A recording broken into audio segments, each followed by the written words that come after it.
வந்தது தெரியும் போவது எங்கே வாசல் நமக்கே தெரியாது.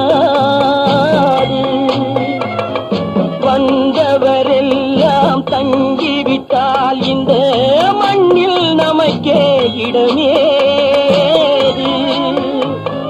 வாழ்க்கை என்பது வியாபாரம், வரும் ஜனனம் என்பது வரவாகும், அதில் மரணம் என்பது செலவாகும். போனால் போகட்டும் போடா, போனால் போகட்டும் போடா. இந்த பூமியில் நிலையாய் வாழ்ந்தவர் யாரடா? போனால் போகட்டும் போடா.